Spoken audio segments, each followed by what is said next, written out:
Sir, நான் மலேசியாவுக்கு 2002 போகும்போது பிரிக்ஃபீல்ட்ஸ் கோலம்பூரில் அறவாரியம் ஒருத்தர் அவனுடைய செயலாளர் சுப்பிரமணியங்கிறவர். அவர்கிட்ட பேசிகிட்டு இருக்கும்போது அவர் என்னை ரொம்ப டிஸ்கவுண்ட் பண்ணார், புறக்கணித்தார். டிஏல டிஸ்கவுண்ட் ரொம்ப மோசமானது.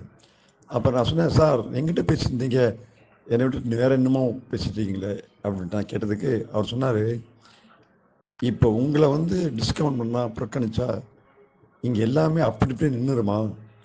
இங்கேருந்து அங்கே நான் போக முடியாது, அங்கேருந்து வரவங்க இங்கே நடந்து வர முடியாது, இங்கே ஒரு செயல் அப்படி நின்றுடும், அது அப்படி நின்றுடும், நான் இங்கேருந்து நடந்து போய் அங்கே போய் ரீச் ஆக முடியாது. அப்படிப்பட்ட ஒரு நெருக்கடியான நிலையாக வந்துடும். உங்களை புறக்கணிச்சா, உங்களை டிஸ்கவுண்ட் பண்ணால், உங்களை அவமதிச்சா இப்படிப்பட்ட ஒரு கிரைசிஸாக வந்துட போகுது அப்படின்னு சொல்லி என்னை மூஞ்சில் வச்ச மாதிரி பேசினார். என்னன்னா நம்ம டிஏ கான்செப்டை பற்றி பேசுகிறோம், டிஏன்னு இவர்கிட்ட எடுத்து சொல்கிறோம், இவர் நம்மளை அவமதிக்கிறதா முதன்மை செயல் அப்படிங்கிற மாதிரி நடந்துக்கிறாரே அப்படின்னு சொல்லி நான் வருத்தப்பட்டேன்.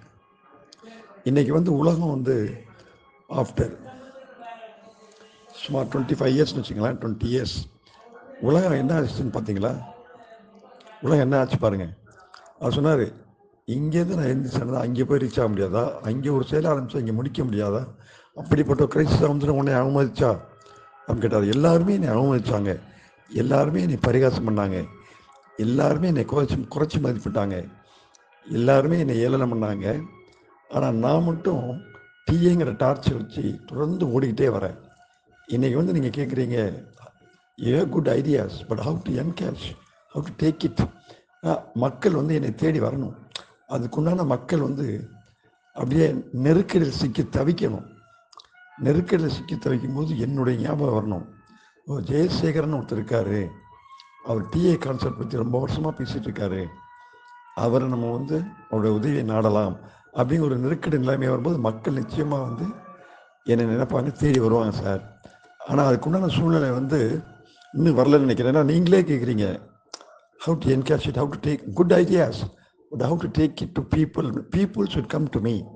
அவங்க தேடி வர வரைக்கும் அவங்க மண்டை பொழக்கணும். அவங்கள பிரச்சனை மண்டை பொழந்து அப்படியே ரத்தம் எடுத்தால் தான் சேகர்னு ஒருத்தர் இருக்கான் அப்படிங்கிற ஞாபகம் வரும்.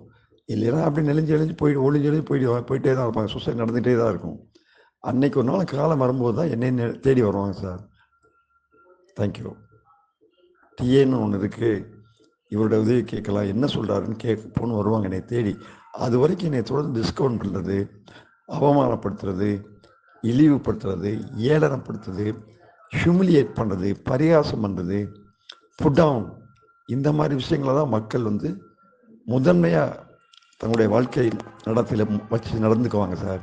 என்னை இழிவுபடுத்துகிறது தான் மக்களுடைய ப்ரையாரிட்டைசேஷன் இந்த behaviour and life style. Thank you sir. இது நான் கவனித்து அப்சர்வ் பண்ணி அப்புறம் சொல்கிறேன்.